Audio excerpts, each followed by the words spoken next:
Bonjour à tous, bienvenue dans cette nouvelle vidéo sur ma chaîne YouTube et on se retrouve aujourd'hui pour la review de l'épisode 6 de Koh Lanta, la revanche des 4 terres. Un épisode que j'ai pu cette fois-ci voir en direct, pas de replay pour moi et donc j'ai pu le revoir on va dire dans les conditions les plus classiques, c'est-à-dire j'étais sur Twitter, je pouvais live tweeter, vous avez eu hier soir la petite évidemment review express, voilà donc on est revenu un petit peu à un modèle un peu plus classique. J'ai eu, donc la semaine dernière j'étais en voyage scolaire, j'ai eu un week-end très chargé et donc j'ai eu du mal à sortir la vidéo Pékin. Et là, vu qu'il va y avoir un enchaînement de vidéos entre Koh Lanta, les traîtres qui arrivent, Top Chef que j'ai toujours pas démarré, bref c'est un peu le bazar. Donc là, juste avant cette vidéo, dans l'après-midi, je sais pas vraiment à quelle heure, vous avez dû avoir la vidéo Pékin Express. Donc si vous l'avez pas vue, et si vous êtes intéressé par le programme, et si vous aimez ce programme, n'hésitez pas à aller la voir parce que peut-être que vous l'aurez raté. Voilà, il y a la vidéo de la demi-finale qui est sortie sur la chaîne cet après-midi, donc n'hésitez pas à aller la voir après cette vidéo, avant cette vidéo, comme vous voulez.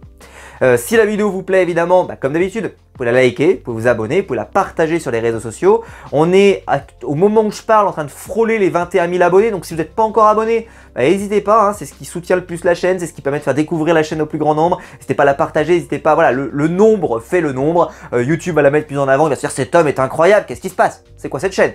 Et donc, n'hésitez pas à vous abonner, voilà, on avance doucement, mais on avance tranquillement. Et donc, n'hésitez pas, voilà, si vous n'êtes pas encore abonné, vous aimez bien ce que je fais, n'hésitez pas. Alors, je ne voulais pas, évidemment, démarrer cette vidéo avant d'avoir fait un petit point, quand même. Parce que pendant que j'étais en vacances, moi, quand je pars en vacances, il se passe des dingueries. Et donc, pour ceux qui n'ont pas eu l'info, et je sais que tout le monde ne suit pas tout le monde, etc., etc., il y a eu la semaine dernière Laurent des 4 terres qui est professeur tout comme moi et qui fait des vidéos sur internet de review de Koh Lanta comme je le fais moi avec son style. C'est vraiment différent de ce que je fais, complémentaire avec son regard, son expérience, etc. Et je trouve que c'est très bien ce qu'il fait. Et je dis toujours du bien de toutes les personnes qui font du Koh Lanta. C'est pas, je n'ai pas parole d'évangile entre guillemets, c'est-à-dire que d'autres font des choses qui sont très bien. Je pense à Clem Coco qui continue de faire les reviews. Je pense à Anto du Rire dont la chaîne cartonne en ce moment. Je leur souhaite à tous de la réussite, etc. Mais là, Laurent donc a reçu, ça faisait un moment que personne n'en avait eu, que voilà, il s'était un peu calmé de mon point de vue, a reçu une mise en demeure de la part de la production, il en a parlé sur sa chaîne. Et juste avant cette vidéo, il s'avère que vu que je la tourne un peu tard, et par miracle, voilà, j'ai eu la chance, j'ai eu le temps de voir la vidéo qu'il a sortie aujourd'hui, où il revient sur les différents éléments et où il parle de est-ce qu'il continue ou pas les reviews.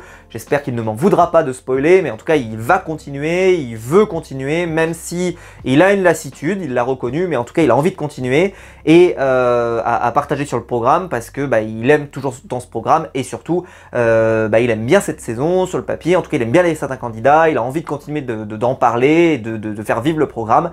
Et un petit peu advienne que pourra, il le fait sur une chaîne à part pour être sûr que ça ne supprime pas toute sa chaîne dans laquelle il parle de voyage. Mais je vous laisse aller écouter ces 2 vidéos, parce qu'il a fait 2 vidéos. Une vidéo où il explique les tenants et les aboutissants de son affaire. Je lui ai envoyé un courrier quand même incroyable, où vraiment, mais c'est une menace, ça, vraiment, mais terrible, Laurent, pour le programme. Oh là là là là, qu'est-ce qu'il a pas dit, qu'est-ce qu'il a pas osé faire, oh là là là là là. La liberté d'expression n'a jamais été aussi malade dans ce pays, je pense que c'est vraiment, mais alors on est malade, hein, mais malade de chez malade, oh, c'est exceptionnel. Et surtout, en début de saison, j'avais osé dire, je me souviens, hein, j'étais là en live, pour ceux qui étaient là, voilà, on en avait parlé, je disais, j'avais osé dire, peut-être que ça va aller dans le mieux. Pourquoi? Parce qu'on avait constaté qu'ils avaient, de la part de la production, fait des partenariats avec un mec sur Twitch. Je ne savais même pas. C'est un candidat de Koh Lanta qui m'en a parlé. Il y a un mec sur Twitch qui a diffusé l'intégralité de l'épisode avec le bon sentiment de la production. Vous savez, ils ont fait une opération aussi avec des influenceurs où ils les ont mis sur des poteaux, etc. Tu te dis, waouh, mais il y a eu une vraie progression. Ils essayent un petit peu d'aller se rendre compte, en tout cas, j'avais l'impression qu'ils se rendaient compte que avoir des gens qui parlent du programme, c'est plutôt un atout. Et en plus, ils ont même pas besoin de nous payer parce que on n'est pas payé. Franchement, mais ils ont tout à gagner. Et en fait, j'étais naïf, mais naïf, tellement naïf. Oh là là là là. Faudrait que je me frappe des fois. Hein, mais bon, écoutez, j'étais naïf et en fait, voilà, les choses sont revenues à l'ancienne et donc voilà. Mais Laurent a répété, et il a bien raison, il n'y a pas le logo, il n'utilise même pas d'image, il n'y a rien, enfin bref. Enfin, en gros, c'est lunaire, mais j'ai même envie de dire, je le répète, c'est protégé par notre constitution, par notre droit de pouvoir librement critiquer, évoquer, parler. Il n'y a pas de sujet sur lequel on a mis un anathème, dans lequel on n'aurait pas le droit de parler. C'est quoi cette dictature dans laquelle on aimerait vivre enfin, ça n'a pas de sens. Donc évidemment, donc je lui ai déjà dit en commentaire, je lui ai dit ce que je venais de vous dire là, mais je voulais que ça soit dit sur ma chaîne parce que bah là je touche une audience qui est peut-être plus élevée que parce que je fais un peu plus de vues. Et n'hésitez pas à aller voir sa chaîne. N'hésitez pas à lui aller apporter le maximum de soutien, à aller liker sa vidéo, la dernière qu'il a sortie là sur... Alors il a 2 chaînes YouTube, il a donc l'œil de l'aventurier qui sera là où il sortira ses reviews, et il a le coin... J'espère que c'est le coin des baroudeurs, j'espère que je me trompe pas, c'est ça? Le coin des baroudeurs, je crois. Là, c'est sa chaîne de voyage, et maintenant, donc, si vous voulez vraiment du contenu Koh-Lanta, vous avez le de l'aventurier, n'hésitez pas à aller voir ça, à le soutenir, à soutenir ce qu'il fait, et voilà, parce que vraiment, on est là pour... je veux dire, on est des passionnés qui aimons ce programme, qui le faisons vivre. Il serait temps que les gens en prennent conscience. On a quand même eu une journaliste qui a interviewé plein de gens. Malheureusement, cet article n'a pas eu l'effet escompté parce qu'à ce moment-là, on aurait pu espérer que politiquement ça prenne, mais il y a eu la dissolution, parce que sinon on aurait peut-être eu même des débouchés politiques, j'en sais rien. Enfin, tu vois, ça aurait pu être intéressant, j'en sais rien, mais c'est un article qui aurait pu avoir une portée peut-être plus importante sur la question de la liberté d'expression. Bon, ça n'a pas été le cas, mais juste, voilà, je pense que là, il serait temps quand même qu'on arrive à des... Enfin, je sais pas, mais quelque chose de plus durable, et de pas vivre dans la crainte, dans la peur. C'est mon cas, j'ai toujours peur tous les matins de me retrouver un jour avec une chaîne YouTube qui disparaît. Voilà, j'en ai vraiment peur. Et moi je le dis, je ferai pas comme Kem Coco ou comme plein d'autres. Si ça disparaît, j'arrête, quoi. Je vais pas, c'est bon, je n'ai rien fait de mal, je n'ai rien à me reprocher. Voilà, je n'ai rien à me reprocher, rien du tout. Donc, et Laurent non plus, et personne n'a des choses à se reprocher, bien au contraire. Vraiment, on fait vivre le programme. Voilà. S'il vous plaît, profitez-en. Vous avez des gens gratos qui sont là pour vous. Plutôt que payer des influenceurs, parce que je suppose bien que les influenceurs qu'ils ont choisis, ils les ont payés, j'en suis certain. Donc, faites-moi pas... je suis pas dupe, hein, donc voilà, s'il vous plaît. Là, vous avez des gens qui sont disponibles, qui sont volontaires, qui ont envie de partager. Profitez-en. Combien de programmes aimeraient avoir ça? Combien de programmes dont tout le monde se contrefout, personne n'en parle, et qui des végètes et que personne ne regarde. Là, ils ont des gens qui sont volontaires, qui ont envie d'en parler. Il y en a même qui en parlent sur TikTok, j'ai vu ça. Maintenant, il y a des gens qui font des petites reacts aussi sur TikTok et tout. Enfin, franchement, profitez-en, quoi. Profitez-en. Bon, bref. En tout cas, voilà, je voulais... Hyper important, commencez cette vidéo par ça, c'est quand même le truc le plus important. Si j'oublie pas, je mettrai le lien dans la description de sa vidéo ou le lien de sa chaîne, je sais pas comment je vais faire, mais en tout cas, vous l'aurez quelque part, ou peut-être à la fin de la vidéo, peut-être en fiche, ou je ne sais où, peu importe, dans la description. Mais en tout cas, vous trouverez ça, ou dans le premier commentaire, voilà, je le mettrai quelque part. Et donc, n'hésitez pas à aller le soutenir, allez soutenir Laurent, parce qu'il le mérite. De toute façon, les professeurs méritent, c'est comme ça, vous le savez, c'est le credo de la chaîne. Voilà, on va passer à la review. Je crois que ça fait déjà 10 minutes, presque, et on n'a toujours pas commencé la review. C'est pas grave, vous êtes pressés? On n'est pas pressés? Bah voilà, on n'est pas pressés. Bah tant mieux. Alors, review de cet épisode. En plus, c'est un épisode que j'ai trouvé particulièrement intéressant et qui pourtant sur le papier partait mal pour moi. Parce que ceux qui connaissent la chaîne et qui sont des abonnés fidèles depuis toujours, vous êtes là et souvent vous me dites « Ah, c'est les courriers, ou c'était le téléphone ». D'ailleurs, au final, le courrier était mieux que le téléphone. C'est mieux que le téléphone, factuellement. C'est mieux. Parce que ils ont plus cuté et ils ont gardé que l'essentiel. Alors que là, quand il y a le téléphone, bah, ils ont tendance à tout mettre et donc ça ralentit le groupe. Tu vois, tu ralentis le groupe, Jean-Pierre. Bah voilà, bah, vous ralentissez.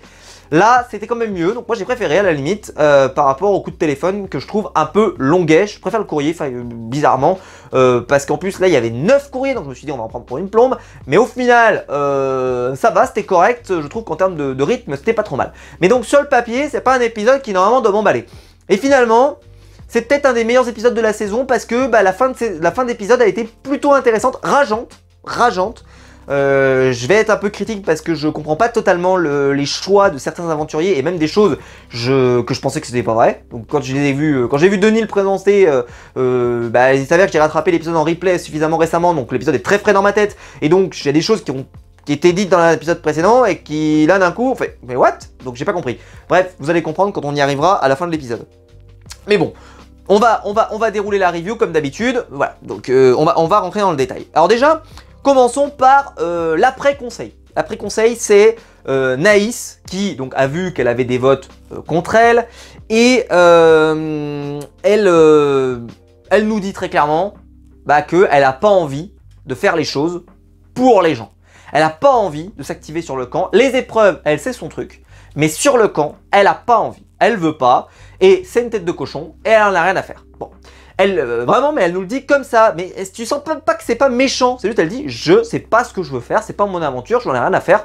Moi, je suis là pour les épreuves, je suis là pour me donner à 200% sur les épreuves, mais le reste, pour moi, ça ne m'intéresse pas. Et je pourrais me faire semblant, mais je suis pas quelqu'un qui fait semblant, donc, comme ça. Et donc, c'est vrai que ça reste un peu agaçant. Et t'as l'impression, donc au départ de cet épisode, qu'elle a pas vraiment compris, c'est-à-dire que il y a eu, on va dire, un coup de semence assez fort lors du conseil précédent, mais t'as l'impression qu'elle va en fait dans sa trajectoire faire à nouveau les mêmes erreurs et donc retourner au conseil de la même manière et se faire éliminer de la même manière. Et là on se dit, c'est dommage parce que là, elle a survécu à ce conseil grâce à son collier d'immunité, elle est donc complètement capable de repartir de l'avant, et peut-être de retisser une dynamique. Elle est chef d'équipe en plus, c'est quand même pas rien, ça peut compter. Donc bref, et puis il n'y avait rien de rédhibitoire, elle tire la gueule. Bon ok certes, mais c'est possible de... En plus là il pleut plus, formidable, il n'a pas plu de l'épisode, ça va quand même mieux. Ça peut jouer un peu sur le moral, on l'a vu d'ailleurs, les candidats ont plus le moral sur cet épisode, c'est quand même plus agréable, ça c'est pareil. Évidemment, tous les épisodes précédents, il pleuvait et il repleuvait, forcément pour le moral des candidats, c'est très difficile. Là, voilà, ils sont plus joviales, il se passe plus de choses, parce que voilà, ils sont pas à moitié recroquevillés à essayer de juste lutter pour leur survie. C'est quand même plus agréable, en tout cas de mon point de vue, c'est le cas. Mais voilà, elle est vraiment pas du tout investie, elle est pas du tout contente de vouloir faire des remarques sur le camp. Et donc elle a pas aimé ce conseil. Moi je me suis dit, c'est dommage, mais on va voir, est-ce qu'elle va quand même en prendre compte? Vous allez voir au suite de la review. On a une séquence, on va dire, esthétique sur le camp où en gros ils inventent un peigne à cheveux et notamment Maxime qui est un homme certes mais qui a des longs cheveux et qui va se brosser les cheveux, voilà. Bon, la séquence est pas exceptionnelle mais on a eu des équivalents des dernières années avec des fois des gens qui se faisaient du dentifrice, vous vous en souvenez, avec du charbon, etc. voilà. Avec des cendres en tout cas. Voilà, il y a eu souvent un peu des séquences comme ça d'esthétique, je le dis vite fait, on le dit vite, mais d'esthétique dans Koh-Lanta, et là voilà, bon, c'est quelque chose, si vous aimez un peu la survie, ça vous a peut-être fait plaisir, c'était relativement correct. Donc ça c'était chez les jaunes, et Jérôme, donc le militaire, qui est mon petit coup de cœur de l'aventure, vous le savez maintenant. Eh bien, voilà, il est là le matin et il se lève et il dit bon, faut qu'on s'active sur le camp parce que le camp, il n'est pas en super état. Il y a des détritus à certains endroits, pas des détritus, on se comprend, mais en tout cas des déchets. Et donc, attention, ça peut attirer des bestioles, ça peut être dangereux. J'ai vu ce truc-là, etc. Bref, camp militaire, on va s'activer avec le feu, etc., etc. Bon, ce n'est pas dit méchamment. C'est-à-dire qu'il n'est pas arrivé en disant tu vas faire ça, tu vas faire ça, tu vas faire ça. Mais c'est un peu le cas quand même. C'est-à-dire que c'est un peu le militaire, mais avec bienveillance. C'est-à-dire que c'est à la fois, c'est la dictature bienveillante. Ces deux mots normalement ne vont pas ensemble, mais c'est pas grave, je les aime beaucoup. Ça fait très éducation nationale, j'aime beaucoup. Ils sont, voilà, ils remontent un peu tout le monde, mais voilà, il est jamais méchant, on le sent pas du tout. D'ailleurs, il voit les gens, il leur dit, je veux forcer personne, c'est pas le but, voilà, machin. C'est juste que voilà, je pense qu'on en bénéficierait tous, machin. Et il a cette stature. On peut en parler pendant 8 jours, on peut tourner la situation dans tous les sens, on peut discuter de la situation. Jérôme, il a cette stature. Il a une stature de d'une personne qu'on respecte, une personne qu'on écoute, une personne qu'on a envie d'écouter, qu'on a envie de respecter. Tu vois, c'est très important. On sent pas le côté, c'est pas quelqu'un de méchant, pas quelqu'un qui rabaisse. Quand on voit par exemple, il a un gros, donc il est très intéressé par l'aspect survie, évidemment. Et moi, j'ai souvent dit ici sur cette chaîne, et je le répéterai jamais assez, que Marc, qui est un candidat qui est très apprécié, je l'ai toujours dit, Marc ne fonctionne que dans sa saison 1. Vous le mettez dans une autre saison, il se fait mais insulter, injurier de tous les noms. Parce que il était extrêmement, on va dire, à taper sur les candidats, sur notamment l'aspect survie, etc., etc. Et justement, on était très très loin de la bienveillance. On était loin, c'était quand même beaucoup... On n'y allait pas avec le dos de la cuillère. Ça nous a offert des séquences géniales, il faut le dire, hein, mais voilà. Là, sur Jérôme, c'est pas le cas. Mais... Et lui aussi, il est très cash quand même. Donc on va voir avec l'évolution de l'aventure, est-ce qu'il va devenir de plus en plus cash. Je vous cache pas que Jérôme m'a régalé plus tard dans l'émission, mais on en reparlera au moment où on arrivera proche du conseil. En tout cas voilà, ça s'active, c'est sympa. Bon, et on part donc au confort. Donc au confort, on se dit peut-être que ça sera le téléphone. Au final, c'était le courrier. Ça a été plutôt une bonne idée, comme je le disais au départ. C'est l'épreuve de la vasque, avec une particularité, il y a un meneur devant tout seul, qui est en train d'enlever les obstacles, et les autres qui transportent la vasque derrière. Ils vont donc mettre Adrien devant, Adrien qui est tout feu tout flamme, qui a énormément d'énergie, et Louise. Alors, je vais faire un petit aparté sur Louise, parce que Louise est une candidate que l'on voit peu, et pourtant, je le disais, elle avait un profil intéressant, elle avait même un portrait que j'ai trouvé intéressant, et c'est vrai que c'est une candidate qu'on voit assez peu, et donc là, dans cet épisode, on l'a vu pas mal. Malheureusement, on la voit et ça ne suffit pas, malheureusement, pour s'imposer, parce que Adrien est excellent. Mais ça n'enlève rien au fait que Louise, je trouve qu'elle s'en est très très bien sortie. Vraiment, elle essaie de faire de son mieux, elle se débat comme elle peut, mais l'équipe n'est pas forcément exceptionnelle et va avoir du mal à suivre, etc., etc. Et bref, et Adrien est vraiment très très fort et mène son équipe vraiment de façon exceptionnelle. Et Adrien, donc, fait gagner son équipe. On en reparle tout à l'heure d'Adrien, je fais vraiment un petit focus dessus. On a ensuite donc l'épreuve de confort, je ne l'ai pas dit, mais c'était l'objectif de gagner donc des courriers. Mais à la fin, Denis il te dit, on va envoyer 2 émissaires chercher les courriers. Je dis, ah, pourquoi il les a pas là sur place? Je dis, ils vont quand même pas faire au confort, ou normalement au confort, c'est pas négociable le confort. Mais d'accord que le confort, tu l'as mérité, tu l'as gagné. Je me suis dit, ils vont quand même pas proposer les échanges. Vous savez, où on échange courrier contre de la nourriture, par exemple. Je me suis dit, bon, eh ben si, voilà, ça s'est produit. Donc, ils envoient 2 émissaires, et les 2, mais, donc, ils sont sur l'île là, directement, hein, sur le lieu de l'épreuve, ils envoient 2 personnes qui n'ont pas du tout le temps de consulter l'équipe. Et là, je vais pas leur en vouloir parce que je pense que c'était improbable de le penser. Parce que jamais le coup de téléphone est soumis à négociation. Jamais les lettres sont soumises à négociation. Et donc, on se retrouve avec un départ immédiat qui ne permet pas de se mettre d'accord. C'est d'une importance pour moi capitale pour ce qui se passe après. Ils arrivent donc sur les 2, elles arrivent sur l'île de l'exil, sur lequel il y avait donc le coffre. Elles ouvrent. Ah, il y avait un parchemin évidemment, parce que sinon quel est l'intérêt de les envoyer là-bas? Il fallait leur remettre tout de suite. Quel est l'intérêt de les faire marcher? Et en fait, elles ont donc à marcher, c'est soit elles prennent toutes les lettres, soit elles prennent la moitié des lettres, c'est très précis, donc la moitié. Alors, bon, pourquoi pas?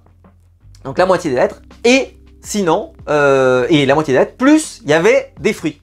Il y avait donc de mémoire de l'ananas, et il y avait, je crois que j'ai entendu le chiffre, ça m'a paru énorme, il y avait, j'ai cru entendre 18 bananes, je crois, un truc comme ça, mais ça m'a paru énorme, mais, ou peut-être 9, peut-être 19 bananes, je sais plus, enfin, il y avait beaucoup quand même, donc ça valait le coup, en termes d'énergie, c'est quand même énorme, là ce sont des produits qui ont beaucoup de sucre, pour les bananes en plus c'est des fibres, etc. Quand on sait en plus qu'ils en ont galéré, ils n'ont pas eu le riz depuis le départ, les conditions climatiques ça épuise beaucoup plus que s'ils avaient des conditions plus favorables, ça se réfléchit quand même de prendre les denrées alimentaires. Mais je pense que là la production a chié dans la colle pour moi, parce que je pense qu'ils ont espéré quand même que ça crée un peu de drama. Bah, ce genre de décision, c'est pour ça créer du drama. Finalement il n'y aura pas de drama, elles vont repartir avec le courrier. Soyons très clairs, vu la situation, tu n'as pas pu consulter les gens avant, tu dois partir avec le courrier. Et quand on les voit, elles reviennent sur le camp, la décision fut la bonne. Elles sont revenues avec le courrier, tout le monde était content d'avoir le courrier, on n'a pas vu des gens râler parce qu'ils n'avaient pas la nourriture. Personne n'a râlé. Donc, leur décision était la bonne, elles ont pris 100% des courriers et 0% de la nourriture. Moi, ce que je n'ai pas aimé déjà, c'est la première remarque. C'est quand elles sont là, elle dit, on a à manger sur l'île, voilà, en ce moment. On a à manger sur l'île en ce moment. C'est-à-dire que nous n'avons pas besoin de cet ananas et de ces bananes parce que on a assez à manger. Si, dans le prochain épisode, sur l'île des Rouges, on voit des candidats qui s'évanouissent, des candidats qui te disent on crève la dalle, on n'en peut plus, etc. ça sera pas recevable. C'est-à-dire que ce sera pas la peine de venir essayer de faire pleurnicher dans les chaumières. Je suis désolé, ça ne fonctionnera pas sur moi. Vous aviez une occasion de pouvoir récupérer des denrées, vous ne l'avez pas fait, c'est votre responsabilité, c'est à vous. Limite, presque même d'ailleurs, en fait, je trouve que la production a trop manœuvré. S'il avait voulu créer du drama, il aurait peut-être été encore plus malin de laisser le choix. C'est-à-dire de ne pas dire on en prend la moitié. C'est on échange courrier contre fruits. C'est-à-dire que tu peux par exemple laisser une lettre et dans ce cas-là tu peux récupérer, je sais pas moi, 2 bananes et un ananas, j'en sais rien, des choses comme ça, peu importe. Mais peut-être en tout cas essayer de faire en sorte que les candidats puissent choisir ce qu'ils peuvent emporter et le nombre de courriers potentiellement abandonnés. Pour voir par exemple est-ce qu'elles auraient pris la décision d'abandonner leur courrier. Qu'elles y vont. Et est-ce que là, si on te propose de vraiment pouvoir manger et de repartir avec un ananas, parce qu'ils auraient pu mettre du chocolat, ils auraient pu mettre des trucs, enfin sur ce genre de mallette, vous savez qu'on peut mettre pas mal de choses dans ces valises. On a eu des années, on a même eu des bonbons, on a eu plein de trucs. Pourquoi pas récupérer du riz, pourquoi pas récupérer des pâtes, enfin il y a plein de choses qu'on aurait pu récupérer qui auraient pu être intéressants. Bon, mais là, en fait, ils ont tellement réduit l'assiette en fait de ce qu'on pouvait prendre que il n'y avait pas de sujet en fait qu'on pouvait pas prendre toute la totalité de ce qu'il y avait dans on pouvait pas prendre juste 2 courriers, juste 3 courriers, 1 courrier. On a été obligé de trancher, on a été obligé de choisir, on est obligé. Et ça c'est dommage. Pour moi, c'est vraiment dommage. C'est mon avis. Ceci étant, alors je ne vais pas revenir sur ce que j'ai dit juste avant, c'est-à-dire que la décision fut la bonne. D'accord? C'est le raisonnement qui me plaît pas parce que le fameux de on a assez à manger, pour moi, je trouve ça très moyen. Mais même au-delà de ça, j'aurais aimé peut-être que la production oriente moins pour que peut-être on ait quand même des fruits qui soient ramenés. Là, ils ont vraiment, c'était la moitié. Donc tu pouvais même pas essayer de te dire peut-être qu'on peut, machin. Non, non, bah non, il fallait la moitié, c'était hyper dur, personne s'était consulté, bref. Je pense qu'en plus, de mon point de vue, ce n'était pas le moment de faire ça. C'est mon avis. Je pense qu'il aurait fallu le faire après l'épisode de la réunification. J'ai hâte d'arriver à cet épisode. Vous savez, la deuxième partie de la réunification, la vraie réunification, dans cette deuxième partie, il n'y a que seulement une épreuve d'immunité, dans lequel on se fait chier comme des rats morts. À part l'année dernière, vous avez trouvé sur cette chaîne YouTube que l'épisode était exceptionnel et formidable. On verra si cette année, vous êtes encore une nouvelle fois convaincu ou si vous finissez par me rejoindre en disant que ça va pas. Mais on va voir, parce que peut-être qu'il y aura une bonne surprise et qu'ils vont alimenter cet épisode. Mais ça, c'est le genre de truc que moi je mettrais. Où je mettrais par exemple, comme ils avaient fait une année, où ils avaient fait Claude qui était parti dans la forêt et qui faisait une épreuve avec une autre candidate où il fallait mettre des objets là comme ça sur le ventre, etc. etc. Enfin voilà, en gros, alimenter l'épisode pour que ça se passe bien et qu'il y ait de quoi alimenter les séquences. C'est pas grave, mais là par exemple c'était pas nécessaire. L'épisode, il y avait confort, immunité, conseil et tout. Pour moi c'est un épisode qui a de la totale. Je vais pas me plaindre, ça a amené quand même un petit moment d'hésitation, donc c'était intéressant. Bon. Chez les jaunes, évidemment vu qu'ils n'ont pas gagné, ça pleure pas mal. Ça pleure parce qu'ils n'ont pas le courrier. Alors je suis obligé évidemment, et là on pense à Fred évidemment, hein, je pense pas qu'il va regarder cette vidéo, je sais pas s'il regarde mes reviews ou pas. En tout cas je lui fais un coucou amical, évidemment, hein, parce que je suis obligé de penser à lui. Hein, parce que quand t'as Johanna qui te dit j'aurais aimé avoir une image de mes chiens et avec son copain, et son copain il arrive après, hein, c'est l'image des chiens et le copain. Chacun ses priorités. Voilà, donc ça m'a fait sourire parce que voilà, on se souvient de Frédéric qui voulait évidemment appeler ses chiens au téléphone. Ça c'était vraiment quand même assez mémorable et ça m'avait vraiment marqué à l'époque. Et donc très bien. Et donc chacun va lire son courrier et là on va pas avoir la totale du courrier, c'est-à-dire qu'ils vont pas nous lire tous les courriers, ils vont nous faire, en gros, on va aller sur chaque candidat et on va faire un best-of de ce qu'il y avait dans ses courriers. C'est-à-dire qu'il n'y a pas ce côté voyeuriste de on va te lire le courrier, on machin. Non, non, c'est on te montre un dessin, on te dit ce qu'il y a dessus, t'as le candidat qui en gros te fait une synthèse de ce qu'il y avait dans ses courriers. J'ai trouvé que c'était bien plus dynamique, bien plus efficace. Et ça n'enlevait pas pourtant de l'émotion parce que par exemple Adrien qui donc va recevoir un courrier où ça va lui dire si tu vas pas au bout, t'es une sauterelle. Très motivant.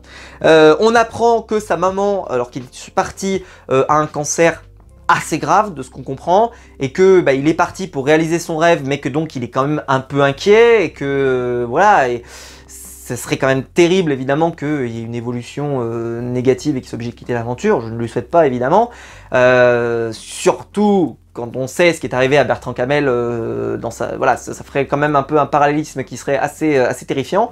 Mais voilà, en tout cas, je lui souhaite, je ne sais pas du tout où en est la maladie de sa maman, mais voilà, je m'associe évidemment à ça. Enfin, vous le savez, je suis voilà, très sensible à cette maladie, enfin en tout cas au cancer, et voilà, toutes les personnes qui peuvent regarder cette vidéo et qui souffrent de cette maladie et qui luttent contre celle-ci, vous avez tout mon soutien, vous êtes des champions et des championnes, battez-vous jusqu'au bout, ça vaut le coup, et j'espère pour vous que tout va aller pour le mieux.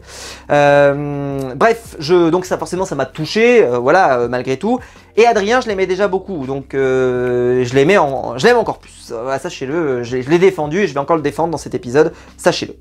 La nuit, on découvre que chez les rouges, les femmes ont voulu maintenir le feu, et pour maintenir le feu, en fait elles ont maintenu le feu, on va dire, actif. Et donc ça consomme beaucoup plus de bois que juste maintenir des braises. Alors elles ont voulu presque trop bien faire. Alors moi, comme je vais souvent le dire, il n'y a que les gens qui ne font rien, qui ne font pas d'erreur, et elles apprennent, elles vont le comprendre, et puis les fois d'après, elles vont se rendre compte qu'il ne faut pas faire ça. Je préfère à la limite, moi, factuellement, qu'elles aient dépensé trop de bois, mais que le feu ne soit pas éteint, plutôt qu'elles n'en aient pas mis assez et que ce soit oublié, et que le feu se retrouve éteint le lendemain matin. Bon, ça c'est une question de choix. J'ai pas vu non plus le camp littéralement en révolte, mais c'est pas possible, elles ont fait n'importe quoi, voilà, il n'y a pas mort d'homme, mais voilà, c'était un petit drama le matin. Bon. Et le matin, Naïs prend la décision d'aller couper la canne à sucre. Bon, l'exploit est à la hauteur de l'exploit, mais quand même, elle va découper de la canne à sucre et en donner à chacun. Sauf que bon, elle la coupe dans le sable, donc il y a un peu de sable sur la canne à sucre, donc c'est pas super agréable. Bon. Mais c'est un peu l'intention qui compte, c'est-à-dire qu'elle ne faisait rien, là elle fait quelque chose, bon c'est reste critiquable, mais elle a fait quelque chose. Donc est-ce qu'on retient le positif, est-ce qu'on retient le négatif? Et qui, alors il y en a certains qui ont retenu un peu plus le négatif, et qui à votre avis a retenu particulièrement le positif? Et bien alors là, je pense que ça a été à votre grande surprise, et à ma grande surprise, ça a été Adrien. Adrien, on sait que Adrien et Naïs, c'est compliqué. C'était déjà compliqué, ils en ont parlé la semaine dernière où Adrien, voilà, il y avait quelques petites remarques, et on se souvient de Naïs et Adrien, notamment, vous vous souvenez, au moment du radeau, ils pouvaient pas se piffer, quoi. Donc bon, à un moment, voilà, on se dit pas c'est Adrien qui va venir la défendre. Et il y a eu, donc à ce moment-là, je me souviens, on a essayé un petit peu, par rapport à ce qu'on voyait, par rapport aux séquences, de vous dire Adrien c'est vraiment le pourri, Adrien c'est le méchant de cette histoire, il n'y a pas de méchant, mais en gros, c'est lui qui est insupportable, c'est lui qui est invivable, c'est lui qui est vraiment pas une bonne personne, etc., etc., etc., etc. Bah, je ne suis pas d'accord avec cette déclaration, et je l'étais pas déjà à l'époque, je l'avais dit, je l'ai dit, je l'ai répété, je l'ai redit, je l'ai redit. Et parce que pour moi c'était pas ce qu'on voyait à l'écran, je voyais plutôt quelqu'un qui essayait de s'activer, on lui reprochait de s'activer, ben, je trouvais que c'était dur. Bref, j'étais pas d'accord avec les propos qui étaient tenus sur Adrien, et je trouvais que c'est plutôt une bonne personne, et personnellement je trouvais qu'on devait plutôt valoriser ce qu'il fait que plutôt le critiquer. C'était mon avis. Et là, donc Adrien, franchement, il aurait une bonne occasion, on va pas se mentir, de critiquer Naïs, et ben pas du tout. Il va lui dire, franchement, ça fait depuis le début de l'aventure que j'ai envie qu'elle s'active, que j'ai envie qu'elle fasse des choses, etc. Là, elle fait des choses, ok, c'est pas encore parfait, mais elle a essayé, elle fait des choses, et franchement, moi j'ai envie de retenir ça, j'ai envie de retenir le positif. Il va lui dire, comment il lui dit, qu'il souligne l'intention, voilà, l'intention d'avoir enfin faire de l'activité, on va dire, sur le camp. Et ça, j'ai trouvé que c'était très beau, et ça en dit très long sur ce qu'est Adrien. D'ailleurs, Adrien, on se souvient la semaine dernière, il était, alors que tout le monde, avec la pluie, etc., tout le monde n'avait pas le moral, et lui, il avait encore le moral. Et là, cette semaine, on voit que c'est quelqu'un qui kiffe son aventure, qui est content que les autres aussi kiffent l'aventure. Il est pas là pour être méchant envers les autres candidats. Et donc, le portrait qu'on nous en a fait il y a déjà 2 ou 3 semaines n'était pas ce que moi je voyais, n'était pas cohérent, et certains, je vous le dis tout de suite à ce moment-là, on n'était pas nombreux à défendre Adrien, hein, j'étais un peu seul dans mon radeau, et je le dis maintenant, on est de plus en plus nombreux. Ça va encore faire la team Mamri, vous allez voir, parce que ça partait mal, et puis après tout le monde est remonté dans mon radeau. Montez dans le radeau maintenant, hein, parce que vous étiez trompés sur Amri, et ben montez maintenant, hein, tardez pas. Parce que franchement, je trouve que c'est un profil qui est super intéressant, en plus, il nous donne des bonnes séquences à l'écran, il est généreux, il est bon sur les épreuves, franchement, il a plein de qualités. Moi, je trouve que c'est une super bonne pioche, et loin de la caricature qu'on nous faisait à ce moment-là, qui pour moi n'a pas pris une seule seconde sur moi. Enfin, je me suis dit, mais non, là on nous raconte un truc, c'est pas cohérent, c'est pas ce qu'on voit, c'est pas ce que je vois, ça me va pas. Donc je juge de ce que je vois, et ce truc-là, cette narration-là, elle marche pas sur moi. Et donc là, je trouve que cet épisode, il est très bien, parce que ça a donné une autre image d'Adrien, et j'espère que d'autres vont s'en rendre compte, et peut-être évoluer sur leur avis qu'ils avaient peut-être précédemment sur lui. Ça, on verra évidemment au fur et à mesure. À ce moment-là, on va avoir un cours de Koh-Lanta Fitness chez les jaunes qui est organisé par Pauline. Pauline qui est toujours souriante, qui a toujours de l'énergie, même quand ça pleuvait, même quand c'était la merde, etc. Eh ben, aucun problème. Elle est toujours, voilà, elle est toujours pumped up et tout. Et moi, je me dis, purée, si j'étais sur un camp, j'aimerais avoir une candidate comme ça sur mon camp parce que je trouve que ça amène une bonne énergie, une good vibes. Elle est motivée, elle est volontaire, elle fait de son mieux. Franchement, c'est une bonne candidate. Mais bon, c'est pas si simple. Et on découvre donc, voilà, il y a du fitness. Et qui, à votre avis, alors là, sondage BFM TV, attention, Ipsos, qui, à votre avis, n'était pas en forme pour venir faire le Koh-Lanta Fitness? Qui n'était pas dans son assiette? Je vous laisse faire les suppositions en dessous. Est-ce que c'était Andrea? Est-ce que c'était réponse A? Est-ce que réponse B, Andrea? Réponse C, Andrea. Réponse D, la réponse D. Bon voilà, je vous laisse deviner. Bref, bon, Andrea, elle est... t'as l'impression, mais elle est là... mais ça fait de la peine, enfin je suis désolé, mais ça fait de la peine. T'as l'impression qu'elle prend aucun plaisir dans cette aventure. Elle tire quand même clairement la tronche. Elle est... y a rien, il se passe rien. C'est une catastrophe. Et donc là, mais alors la scène est lunaire. Elle se lève, les autres, tu vois, elles sont en train de passer un bon moment ou je sais pas quoi, et elle est sur le camp. D'accord? Ok. Elle voit, elle arrive, elle fait « Oh là là, mais il n'y a plus de braise !» Et donc elle vient voir les... On est bien d'accord que elle voit qu'il n'y a plus de braise. Ok. Et elle se dit, et elle va voir les gens, elles font « Hey, il n'y a plus de braise !» Je sais pas pourquoi je le fais avec la nation du Sud, mais c'est pas grave. Il n'y a plus de braise. Bah, hein? Vous pouvez pas venir en remettre? Et là... je crois que c'est Pauline, mais je sais plus laquelle, mais peu importe, n'importe laquelle, en tout cas, toutes elles le pensaient, hein. On dit, mais elle peut pas le faire, elle peut pas prendre du bois et venir le mettre, d'où l'esclavage a été aboli en 1848, c'est pas pour le remettre aujourd'hui, hein. Donc bon, elle est là vraiment, mais t'avais l'impression que c'était le personnel, tu sais. Gling, gling, gling, gling, mes amis, s'il vous plaît, le feu s'éteint quand même, le feu s'éteint, s'il vous plaît, venez, voilà, enfin... Le personnel, c'est plus ce que c'était. Ah non, c'est plus ce que c'était. Ah mais vraiment, mais non mais c'est exceptionnel, c'est jamais vu. Elle est imbuvable. Franchement, je leur souhaite beaucoup de courage parce que là, il faut se la farcir. Hein. Elle est là, mais elle tire la tronche, elle ne fait rien, elle fout rien. Donc autant te dire. En plus, elle est sur le camp de notre ami Jérôme. Alors autant vous dire, Jérôme l'armée. Quand il la voit, il le dira plus loin, il est là, il tique quand même, hein. Mais bon. Et donc là, bon, ça part, mais c'est vrai qu'Andrea, t'as l'impression que... En fait, c'est presque t'as l'impression qu'elle a envie d'abandonner, mais pas du tout, parce que elle est motivée, au contraire, elle a un collier, elle a envie de jouer son coup, etc. D'ailleurs, petit mystère, on ne sait pas quand elle a récupéré son collier, mais elle a bien son collier. Voilà, on le sait pas, parce que vous savez qu'elle avait fait ils avaient fait leur sac en urgence, sans savoir, etc. Et donc, quand est-ce qu'elle a récupéré son collier? On l'a pas vu. Peut-être qu'on aura l'information un jour ou l'autre. Mais en tout cas, on sait pas quand est-ce qu'elle l'a récupéré, mais on va partir du postulat qu'elle l'a récupéré. Mais voilà. Et Johanna, qui avait particulièrement de problèmes avec Andrea, on avait déjà, eh ben, elle repart. Elle dit, mais elle était déjà comme ça, je vous le dis. Moi, on s'est déjà attrapé, tout est pareil, c'est comme ça. Je peux pas vous dire mieux. Qu'est-ce que vous voulez que je vous dise? Voilà. Acceptez-le maintenant, parce que je vous préviens, quand elle nous faisait les mêmes reproches, et quand on revenait sur le camp, on se rendait compte qu'en fait elle était dans la forêt en train de chercher un collier d'immunité. Donc en réalité elle a pas d'énergie, croyez-moi qu'en réalité pour aller galoper et chercher un collier, elle en a. Bref, Johanna, elle a dit les termes, elle les a posés comme ça, elle a posé, bam, hop, et elle est partie. Merci Johanna, mais bon, mais sans déconner, à un moment... je trouve que ces séquences sont quand même du foutage de gueule, et même si ça nous amène de l'animation, hein, on va pas se plaindre, hein, ça nous amène de l'animation, on dirait, ah voilà, elle nous fait l'animation de la saison, on va pas se mentir, mais c'est vrai qu'elle est quand même agaçante, et puis même, je trouve que quelqu'un qui tire la tronche quand même globalement, c'est pas très agréable à l'écran, on va pas se mentir, et puis, bah, oui, elle crée quelques séquences, mais parce que là, elle a un collet d'immunité, machin et tout, mais en vrai, c'est surtout les autres qui créent des séquences, parce qu'ils en ont ras la casquette, hein, elle a rien à faire pour créer des séquences, elle a juste à rien foutre, et ça crée des séquences. Mais c'est vrai que je pense que par exemple, il y a des gens qui s'inscrivent à Koh-Lanta depuis des années et qui, quand ils voient ça, ils se disent purée, moi je kifferais peut-être faire l'aventure, et quand je vois ça, c'est peut-être un peu rageant. Bon, c'est pas un critère non plus. Et on va partir à l'épreuve d'immunité. C'est une épreuve d'immunité classique de Koh-Lanta, on va dire, dans sa structure. Il y a 2 candidats, alors ça faisait un peu miroir avec la première quand même malgré tout. Bon, c'est pas si grave. Il y a 2 candidats qui sont séparés. Ils doivent arrêter la corde adverse, potentiellement. S'ils l'arrêtent, ils remportent le jeu.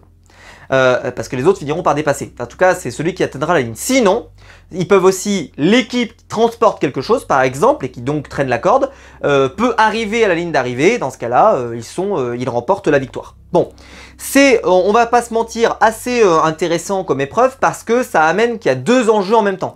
Et donc, tu es toujours stimulé soit avec les 2 qui sont en train de faire tout leur parcours là dans la structure. Moi, je me souviens d'un Théora qui était dans cette structure et qui allait à 200 à l'heure. Et de l'autre côté, vous avez les gens qui avancent, etc. etc. Alors, il y avait des sacs en plus à récupérer sur le passage. Ceux qui vont donc se lancer dans la structure, c'est Maxime, qui dit qu'il est assez souple, il bouge assez vite, et voilà. Et la deuxième, c'est Gaël. Gaël, candidate quand même assez musclée et qui est plutôt explosive et qui se dit que ça doit pouvoir suffire. Il faut le dire, cette épreuve a été plutôt une très bonne réussite. Je n'ai peu parlé de l'épreuve de confort tout à l'heure qui était bonne, mais celle-ci en fait elle a bénéficié du fait qu'il y ait pas mal de suspense parce qu'ils étaient vraiment au coude à coude. Il y a un moment, il y avait un peu plus d'avance pour une équipe, mais plus on est avancé dans l'épreuve, moins il y avait d'avance. Voilà, vraiment, c'était au coude à coude, c'était à touche-touche. Donc c'était très agréable, mais finalement, c'est la victoire de l'équipe des Rouges, sans que Gaël ait eu à finir le parcours. Elle est devant, mais ça suffit pas pour enfin voilà, il n'y a pas besoin, entre guillemets, elle n'a pas eu besoin de finir, et donc la victoire revient donc aux Rouges. Là, on nous précise toutes les configs. Jérôme et Claire, de toute façon, ils ont un collier d'immunité individuel à jouer au conseil, et donc ils sont immunisés de par le fait. Donc eux, on ne pourra pas voter contre eux, et ils doivent le sortir obligatoirement. Même s'ils ne sont pas en danger, qu'ils sont en danger, c'est pas grave. Ce que je trouve toujours dommage, c'est de forcer les colliers comme ça à être joués immédiatement. Ça amène beaucoup moins de stratégie. Limite qu'ils veuillent pas qu'il y ait 150 millions de colliers, et donc qu'ils les fassent périmer à la réunification. Ça, je comprends. Allez, pourquoi pas à la limite. Comme ça en remet la deuxième partie du jeu. Allez, ok. Mais là, les faire jouer tout de suite, bah, des fois, ça n'a pas forcément un impact énorme. Mais surtout, et c'est là ce que je vous disais tout départ de la review, si vous avez suivi, je vous ai dit, tiens, justement, la semaine dernière, je posais la question, pour ceux qui ont vu la review, je disais, bah voilà, il leur donne des colliers, et j'ai précisé, j'ai bien dit, je n'ai pas entendu dire, enfin, j'ai pas entendu Denis dire, ces colliers sont, il peut les donner, on peut les céder à quelqu'un d'autre. Je ne l'ai pas entendu dire ça. Et ben il s'avère que si. Bon, il arrive au conseil, il te dit, le soir là, il te dit, au fait, vous jouez votre collier, et vous voulez le céder ou pas? Bon, ils le céderont pas de toute façon, mais c'est une info qu'on n'avait pas. Je suis certain, cette info n'était pas connue. Donc moi, je suis parti tellement dans l'idée que de toute façon, ils n'allaient pas le céder, enfin que c'était pas possible de céder ces colliers, que pour moi, j'ai pas imaginé une seule seconde qu'il puisse y avoir une potentielle stratégie à mener. Peut-être, parce que peut-être qu'on aurait eu une stratégie, peut-être, tu vois, on aurait pu mener un truc ou imaginer un truc, mais au final, ça sera pas eu. Enfin, dans ma tête, vu que pour moi, ils étaient pas du tout ces cibles, je n'imaginais pas une seule seconde une stratégie en ce sens. Bon, ça n'aura pas d'impact de toute façon, puisque les 2 candidats en question vont jouer leur collier, Jérôme et Claire, uniquement pour eux. Et là, je vous le disais tout à l'heure, donc Jérôme le militaire, qu'on a vu au tout début de l'épisode, très carré, machin, il a lancé des activités, etc., etc. Et bah, là, il est dans la forêt. Il y a Maxime qui se pointe. Et là, oh bah Jérôme le goat. Je vous ai déjà dit que Jérôme était le goat, bah je vais le répéter ici. Il est là, Et là, il a décidé de démonter tout le monde. C'est-à-dire qu'il arrive, il fait, bon, Andrea, bon bah déjà, elle nous sert à rien. Alors si jamais, vous n'hésitez pas à aller voir, si vous avez le replay, n'hésitez pas à aller voir ce qu'elle a fait dans l'épreuve d'immunité, parce que je vous conseille d'aller voir, en fait, il y a plein de moments où elle ne soulève pas du tout la cage. C'est-à-dire que la cage, si vous regardez, en fait, elle est à part. Alors elle va finir par s'arrêter, hein. Il y a un moment, en fait, il y a 2 candidats qui finissent par s'arrêter et ils continuent le chemin sans eux. Donc elle va finir par s'arrêter. Mais même avant ça, il y a un moment, j'ai l'impression qu'elle porte pas grand chose. Bon, peu importe, c'est pas pour polémiquer. Alors, on le voit bien qu'elle a pas beaucoup de force dans les bras, elle est hyper fine. On va pas polémiquer outre mesure. Mais donc, Jérôme te dit, elle nous sert à rien. Mais elle nous sert à rien sur les épreuves, mais elle nous sert à rien sur le camp. Elle ne fait rien, elle boude, pardon, elle râle, machin, etc. C'est bon quoi, j'en ai marre, j'en ai ma claque. Hop, au revoir madame. Et puis, Pauline qui pour moi, plutôt pump it up, plutôt gentille, elle fait le Koh-Lanta fitness au départ, là machin, je me dis bon ok, et ben, et elle semble plutôt de bonne volonté, plutôt gentille, machin, et ben hop, Jérôme il te dit, bon franchement Pauline, elle brasse de l'air, ça, voilà. Là, Jérôme, lui, il est là pour dire les termes, il est là pour dire des dingueries, il a plus aucun filtre cet homme, je pense que là, il l'a jeté dans la poubelle du tri sélectif, et on va pas le retrouver, parce qu'il a aucun filtre. Après il revient sur le camp, et là, ça discutaille, nanana. Et il y a Johanna qui essaye, alors là écoutez bien, de faire croire qu'il va y avoir des votes contre Maxime pour que Maxime sorte son collier. Et elle dit, parce que comme ça il aura plus de collier. Mais elle te précise après, elle te dit, mais j'ai pas du tout envie d'éliminer Maxime. Alors pourquoi tu fais ça ma grande? Pourquoi tu fais ça? Juste, là on a une nouvelle partie en équipe. Ce collier, en plus il est cessible. Parce que moi au début je pensais qu'il était pas cessible. Denis, dis-moi qu'il est cessible s'il te plaît, parce que s'il y en a qui sont pas cessibles et qui sont cessibles, je vais pas y arriver. Donc, on va dire qu'il est cessible, s'il vous plaît, s'il vous plaît. Denis, je te crois sur parole. Enfin, je me crois sur parole, je me crois moi-même. D'accord? C'est moi, c'est légal, c'est le code civil, c'est moi qui l'ai fait, code civil de Koh-Lanta, donc on va dire que c'est cessible. On sait jamais. À la réunification, on sait pas, on imagine. Il y a encore Maxime, mais c'est pas lui qui est en danger. Ils arrivent en minorité. Tu mènes une strat, Maxime cède son collier à n'importe qui, il joue le collier, ça fait sauter quelqu'un d'autre. C'est pas quelque chose qui paraît irréaliste, ça existe. C'est des stratégies qui existent, qui peuvent être menées, qui peuvent être bien construites, etc., etc. Donc elle veut faire sauter un collier qui peut servir d'avantage.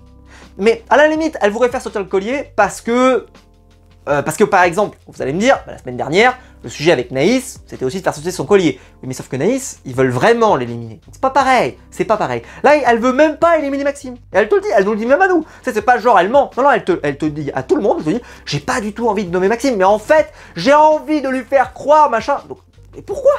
Ça sert à rien. Gardez-le comme atout. Si t'as pas envie d'éliminer Maxime, garde-le comme atout. Pourquoi tu veux le faire sauter absolument? Ça peut servir. Surtout qu'elle a l'air de vouloir s'en servir comme allié de Maxime, d'après ce qu'on comprend. Enfin, je sais pas, je comprenais pas tellement la logique de vouloir faire ça. Si ce n'est pas pour sortir Maxime, ça ne sert à rien, Johanna. Je pense même d'ailleurs que c'est contre-productif et ça vous enlève un atout majeur peut-être pour la suite du jeu. Et peut-être que ce collier, vous serez content de le trouver à la réunification. On verra. Peut-être qu'il aura aucun impact, mais s'il a un impact, vous serez content. Et là, on reprendra ces paroles de Johanna et on se dira, ah, Johanna, bah, ce collier, il pouvait être utile. Bon, en tout cas, on verra s'il est utile dans le jeu plus tard. Mais bon. Mais donc, elle nous dit clairement que elle ment. Elle sait qu'elle ment. Tout le monde sait qu'il ment, tout le monde sait qu'elle ment, mais elle continue à mentir. Et Jérôme, donc notre militaire, lui, il lui dit, c'est très simple, je vous le dis tout de suite, vous n'avez pas besoin de moi pour faire des coups tordus comme ça. Moi, personnellement, pour qu'il sorte son collier, etc., il nous parle de la fourberie. Alors, j'ai cru comprendre la fourberie de Scapin, mais je pense qu'il a dit la fourberie d'Escapin, moi j'ai entendu, donc ça m'a fait marrer. Mais bon, c'est pas grave. C'est l'intention qui compte, quoi. Il dit, moi je suis pas comme ça. Et surtout, il comprend pas l'intérêt. Je te rassure, Jérôme, moi non plus, de toute façon, puisque j'ai expliqué pourquoi je comprenais pas. Et donc, il dit, bah voilà, moi pour moi, c'est une stratégie que je comprends pas, c'est une stratégie qui n'a pour moi pas vraiment de sens. Et puis, on n'a pas besoin de faire ça, puisque moi j'ai déjà, entre guillemets, d'autres cibles dans ma tête. Je souhaite l'éliminer, donc éliminer potentiellement, voilà, Andrea, excusez-moi, voire même Pauline, mais pas Maxime tout de suite. Donc pourquoi je voudrais faire sauter le collier de Maxime, ça n'a aucun sens.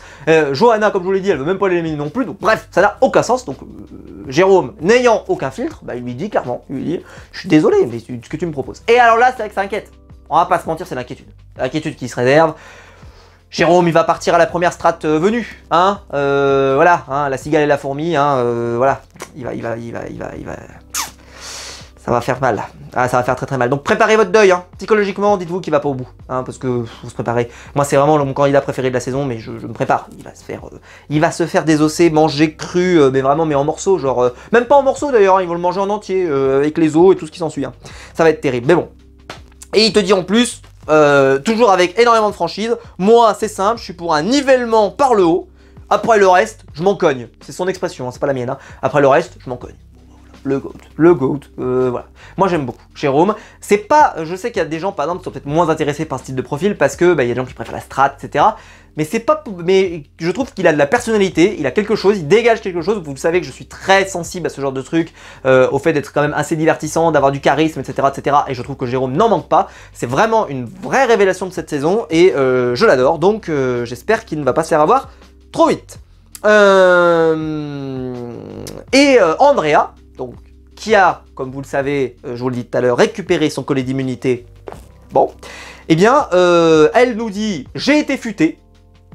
Je ne savais pas qu'il fallait être futé pour trouver un collier d'immunité par le hasard.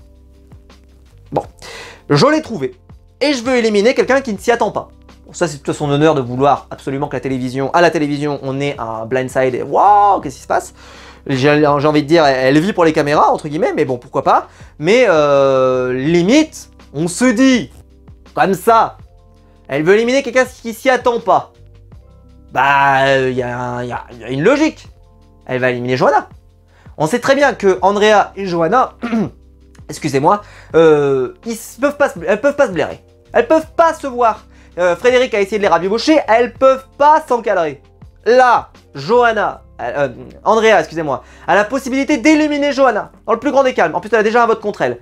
Donc, tu te dis... Elle va l'éliminer. Elle va l'éliminer. C'est l'occasion. Donc pour moi, on doit aller assister à l'élimination de Johanna et ce moment un peu qu'on attendait depuis quelques épisodes. Donc j'étais convaincu que Johanna allait partir. Je peux même vous dire que j'ai marqué sur ma tablette à ce moment-là, j'ai dit tiens, je pense qu'à la fin de cet épisode, Johanna va partir parce qu'en plus on l'a beaucoup vu. On l'a vu faire des strats, faire plein de trucs, etc. Je pense qu'on l'a trop vu. Elle va partir. Je l'ai écrit. À ce moment-là, j'ai dit Johanna, je pense que tu es foutu. Moi, je l'ai fait comme ça. Mais non, bon. Elle va voir dans la forêt Andrea pour essayer de faire une stratégie. Et elle ne montre pas son collier. Et elle va voir Maxime, et elle lui dit « Maxime, j'ai un collier d'immunité individuelle, et j'ai envie de mener telle strat, telle strat. » Bon. Ils discutent, Maxime écoute, puis elle s'en va. Et là, Maxime dit, et lui, ben voilà, hein, la preuve par l'image, la preuve par l'exemple, que si on avait eu Maxime dans la saison du collier de Seta, eh bien le collier de Seta n'aurait jamais existé, puisque on aurait eu tout simplement Maxime qui aurait eu à intervenir en disant « Je n'ai jamais vu ce collier, je n'ai jamais vu ce collier. » Point terminé, la situation s'arrête, la phrase s'arrête. Il n'a pas vu ce collier, il ne peut pas vérifier qu'il existe, il ne l'a pas vu. Alors, pour moi, c'est une erreur. Si vraiment Andrea voulait absolument les convaincre qu'il y avait bien un collier, il fallait le montrer. Si vraiment tu voulais, là, si vraiment ton objectif c'est de les convaincre qu'il y a vraiment un collier, dans ce cas-là, il faut l'avouer à 100%, pas à demi-mot. Mais dans une saison dans laquelle ils étaient particulièrement mauvais, ça a suffi, hein, ça a suffi pour les persuader. Hein, donc, ouais, il suffit de leur dire j'ai un collier, ouais, j'ai 1 million d'euros sur mon compte. Ah ouais, bravo. Heureusement qu'ils ne travaillent pas au fisc, c'était j'ai 1 million d'euros. Oh, bien sûr. Combien 4 millions. Oh, très bien. Très bien. Bref. Donc, on se retrouve dans cette situation où Andrea veut potentiellement, on se dit, éliminer Johanna. Eh ben non. Elle nous dit, elle veut éliminer Pauline. Pourquoi? Et alors là, le raisonnement. J'étais pas prêt, moi. Je me suis assis. Hein. J'étais pas prêt, j'étais sur mon canapé. Là, elle m'a dit, moi, je veux éliminer ceux qui sont trop joyeux parce que je trouve ça suspect. Ah, je fais une pause, hein. Ah, là, on fait une pause. Il faut faire une pause. Je vous laisse digérer cette information. Donc, je répète, hein. Andrea, pardon, veut éliminer Pauline. Pourquoi? Moi, ceux qui sont trop joyeux, je trouve ça suspect. Je refais une pause.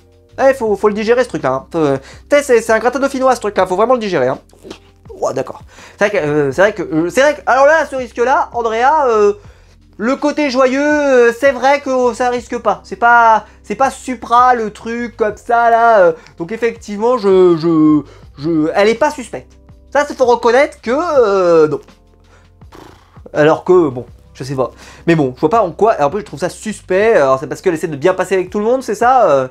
Bah oui, elle est plus sociable que toi dans l'absolu. Hein, parce que toi, pour l'instant, toutes les îles que tu as fait, tu n'as réussi qu'à te faire ami avec Mohamed, pour des raisons qu'on comprenait pas tellement d'ailleurs. Personne n'a compris, ni la France, ni dans les dom-toms, ni nulle part, ni dans toute la planète. Personne n'a compris ce que voulait dire Mohamed, où il voulait en venir, vu les images qu'on avait, je comprenais pas. Enfin bon, revenons sur notre truc, et là, on va au conseil, et là au conseil, Johanna explique que, et elle reconnaît qu'elle a du mal avec la vie en communauté, et que ça c'est depuis toujours, et que là venir à Koh-Lanta, et bah c'est hyper dur parce que elle aime bien être seule, elle aime bien parler avec personne, et donc en vrai c'est compliqué pour elle de faire Koh-Lanta et c'est très dur. Bon, et quand je l'ai écouté, je me suis même dit c'est presque un discours de gars qui veut se barrer. Non mais c'est vrai, quand tu l'entends parler, tu te dis. Et alors, je vous encourage à aller voir si vous voulez vraiment vous marrer, allez voir le conseil. Et alors, regardez à ce moment-là, vous ne regardez pas Andrea, non, le premier plan ne nous intéresse pas, il faut regarder l'arrière-plan, avec les têtes de Jérôme, de Pauline et de Johanna. Elles sont, mais ils se regardent comme ça, ils font... Mais c'est quoi cette touriste? Je pense que, sans déconner, je pense qu'on aurait eu un lecteur de pensée là. Ça aurait été des dingueries. Je pense qu'ils ont pensé des dingueries. Surtout Jérôme qui a pas de filtre. Oh là là là là là là. Vraiment, ils se regardent, ils font qu'est-ce que c'est ça encore? Qu'est-ce que c'est? Mais vraiment, elle se jette elle se jette du sable toute seule. Hein. Elle dit moi j'aime pas les gens, j'en ai marre. On aurait dit Frédéric d'une saison très ancienne maintenant de Koh-Lanta où pareil, il était arrivé, il avait dit j'aime pas les gens non plus. Donc, bref, enfin bon, c'est un peu le même profil d'ailleurs.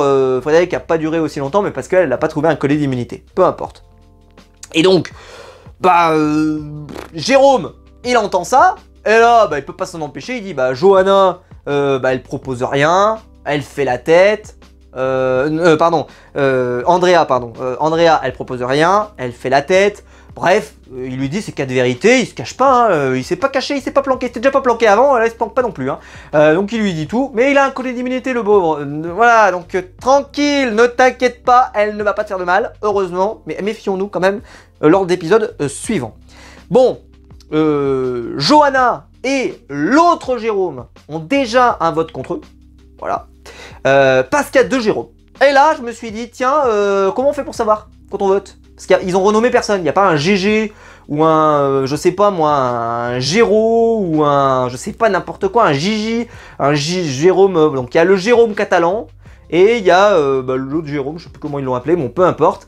Mais c'est vrai que c'est assez bizarre parce qu'au vote, on sait pas trop quand il tire les bulletins, il est un peu obligé de préciser qui. Alors là, c'est évident parce que de par le fait, il y a un des Jérômes qui est immunisé, donc par déduction, on sait bien que c'est l'autre. Mais lors des conseils suivants, voilà, il va peut-être falloir mettre vraiment une précision. Est-ce que c'est bien le catalan? Est-ce que c'est bien machin? Voilà, il faut quand même bien préciser qui est quoi, etc. Et donc ça m'a surpris qu'il n'y ait pas, on va dire, renommé, entre guillemets, l'un des deux.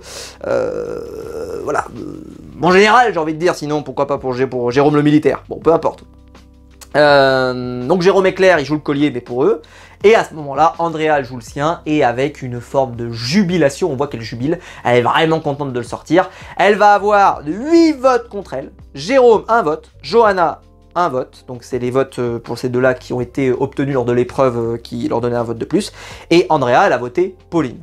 Et donc on revote, et là, on revote donc entre les 3 candidats, Jérôme, Johanna et Pauline. Pauline va avoir 7 votes, et Johanna, 2 votes, et donc c'est Pauline qui s'en va. Pauline qui est vraiment dégoûtée. Là, Andrea, elle jubile, elle est trop contente. On sent que Pauline ne s'y attendait absolument pas. Elle, en plus, elle se dit, je n'ai pas fait d'erreur. J'étais sympathique avec tout le monde, je me suis embrouillé avec personne, j'ai été actif, j'ai fait de mon mieux, etc. Et je me retrouve là, et on voit qu'elle s'y attendait pas, on voit que c'est vraiment une surprise. Il y a des gens, j'ai vu Ravière notamment, qui a trouvé que ce départ n'était pas de très grande classe. Déjà, je pense qu'elle s'y attendait pas du tout, et donc c'est pas si facile. Et je pense qu'en vrai, elle le vit plus ou moins... Voilà, je peux comprendre qu'on le vise un peu mal. Je l'ai pas trouvé non plus injurieuse ou quoi que ce soit, juste, voilà, ça a du mal à passer, on a vu pire. Par contre, il y a un truc qui m'a fait, c'est que Andrea aurait pu éliminer donc Johanna. Parce que vous faites le calcul. Andrea prend la décision à ce moment-là de voter Johanna et de mettre un deuxième vote contre Johanna, et c'est Johanna qui s'en va. Et il n'y a même pas besoin de revoter. Il n'y a même pas besoin de revoter. Johanna, elle s'en va. Donc elle avait l'occasion la unique de virer Johanna, qui lui casse les bonbons depuis le départ, et elle l'a pas saisie. Alors là, j'étais sur le cul, quoi. C'est vraiment, je ne comprends pas. Je m'explique pas pourquoi. Et alors, deuxième remarque, il n'y a eu aucun split des votes. Ça surprend aussi, hein. Il y a eu quand même 8 votes contre Andrea. Ils se sont même pas dit, et si Andrea a un collier, qu'est-ce qu'on fait? Voilà, alors à mon avis c'est parce qu'ils se sont dit, s'il y a un collier, ils ont peut-être fait les calculs, ils se sont peut-être dit on va revoter, et dans ce cas là on revotera entre Jérôme, Pauline qui ont déjà, Jérôme et Johanna qui ont déjà un vote, et potentiellement Pauline qui a un vote de plus. Bon, enfin ou Pauline, parce qu'ils se sont dit certainement qu'Andrea allait voter contre Pauline, peut-être que c'était un secret qui était pas caché, etc. Peu importe. Mais c'est vrai qu'aucun split des votes, vu la configuration, surtout que Johanna a pas arrêté de le répéter, elle allait chercher le collier hyper souvent, etc. Je pense qu'il y a quand même de quoi douter, on sait jamais. Même si Maxime n'a pas vu ce collier, etc. On peut quand même avoir quelques doutes. On l'a pas vu, mais etc. Et donc quand même se dire attention, surtout que là, elle a aucun impact majeur. Elle voilà, elle a très peu de voix, donc elle a qu'une seule voix. Elle a pas vraiment d'amis. Donc c'est difficile de monter une stratégie. D'ailleurs, quand Maxime, il en a pas grand chose à faire. Donc bref. En tout cas, ça se termine là-dessus. C'est vrai que la fin d'épisode était quand même très cool, hein, parce que voilà, on a cette montée en puissance, on a des gros caractères dans cette équipe quand même, elle est plutôt très agréable. Jérôme se révèle de plus en plus. Bon, Andrea, on ne sait pas si c'est une erreur de casting ou si c'est du coup de génie, parce que c'est vrai qu'elle est très agaçante, mais elle nous fait l'animation. Mais c'est vrai que c'est peut-être pas non plus l'animation que moi j'aurais aimé, je sais pas, elle est sympathique, c'est pas un problème, mais voilà, on sent que c'est pas non plus la candidate où je me dis ah ouais génial, trop content, voilà, elle est quand même un peu... elle nous crée des séquences, mais en fait c'est les autres qui créent des séquences beaucoup. Je vous ai beaucoup parlé là plutôt de Jérôme, de Johanna, de je ne sais qui, voilà, c'est plutôt les autres. Elle, voilà, mais bon, les domestiques, que voulez-vous, les domestiques, qui créent des séquences. Bref, mais voilà, c'est vrai que j'étais un petit peu circonspect, et donc je suis pas très fan d'Andrea, même si elle nous apporte des séquences, je pense que c'est pas les séquences forcément qu'on aimerait voir. Là, elle a plus de collier, donc on verra ce que ça va donner par la suite, parce que je pense que là, elle ne s'est créée de toute façon aucune sympathie envers personne, et elle a pas l'air partie pour que ça change, parce que vraiment au conseil, il n'y a eu aucune espèce d'autocritique, elle a juste dit j'aime pas les gens, j'aime pas les gens, j'aime pas les gens, j'aime pas les gens, on n'a rien, on ne voit aucune, c'est-à-dire qu'en plus on a vraiment l'impression qu'il y a une forme de déni, et moi je me souviens quand Mohamed disait ouais ils sont là à la critiquer, c'est pas juste machin etc, là on change toute l'équipe, on repart sur d'autres trucs etc, et ça change rien. Non, il y a un moment, on a des yeux, on voit ce qui se passe et on voit bien quand même que elle n'a pas l'air super active. Surtout qu'en plus vraiment, elle est complètement recroquevillée, elle ne fait pas grand chose. Et elle-même au conseil reconnaît qu'elle va pas vers les autres et que voilà, elle a rien à faire quoi. Donc bon. Je pense que Johanna a un Andrea, pardon, j'arrête de dire Johanna, Andrea a un social terrible, je ne la vois. C'est simple, elle a, pour moi, c'est fait partie des candidates, j'estime, à 0% de chance, victoire de Koh-Lanta. 0. Même pas une chance. C'est-à-dire que même si elle allait au bout, elle gagne les poteaux, machin, 0. 0. Qu'est-ce que tu veux, qui voterait pour Andrea aujourd'hui? On va bien savoir. C'est dans les deux équipes, tu prends les deux, tu prends tous les gens, qui voterait? Personne. Faut être honnête, personne. Alors après l'évolution, le jeu peut peut-être évoluer, peut-être qu'il y aura des stratégies ou je sais pas quoi, mais franchement honnêtement personne. Donc là en plus, si on se projette même sur le côté, si on est très Survivor dans l'esprit, c'est-à-dire on veut gagner, Johanna, ses chances de gagner c'est 0. Elle a qu'à trouver tous les colliers de l'univers, ça changera strictement rien, elle gagnera 0, elle repartira chez elle avec 0, c'est ça la vérité. Bon bref. On verra ça évidemment dans les épisodes suivants, est-ce qu'elle sera menacée lors d'épisodes suivants ou est-ce qu'il va falloir encore attendre. En tout cas, c'est une saison que je trouve qui a eu un épisode en tout cas assez un tournant on pourrait dire, avec de la stratégie, avec pas mal de choses, avec des gens qui essaient de tenter des choses. Par exemple, Johanna c'est intéressant parce que même si j'ai été critique sur ce qu'elle a proposé, elle a proposé quelque chose. Donc là pour moi ça me semble pas pertinent, mais ça veut pas dire que pour après ça le sera pas. C'est juste que là je comprends pas, mais ça se trouve par la suite, elle va proposer des trucs intéressants. Alors, en tout cas elle a l'air de vouloir prendre son destin entre ses mains, et ça peut être un profil peut-être qu'on n'avait pas vu stratège de cette manière. Et ça peut être intéressant par la suite, donc candidate qui s'est un peu révélée sur cet épisode selon moi. Et après, bon, il y a eu des confirmations. Et puis le train Adrien, n'hésitez pas à monter dans le train Adrien. Montez dans le train Adrien, c'est maintenant, c'est maintenant. Vous étiez déjà en retard, vous êtes déjà en retard. Le train est déjà parti là, qu'est-ce qui se passe? La SNCF, tout ça, bah ouais. Bref, j'arrête mes conneries. J'espère que la vidéo vous aura plu. Si c'est le cas, bah, tu peux la liker, tu peux t'abonner, tu peux la partager sur les réseaux sociaux. On est bientôt 21 000 abonnés. Tu t'abonnes, tu viens dans la famille. Ça fait très mafieux mais c'est pas grave. Voilà, n'hésite pas. Et puis bah quant à nous, on se retrouve très vite pour des nouvelles vidéos sur ma chaîne YouTube.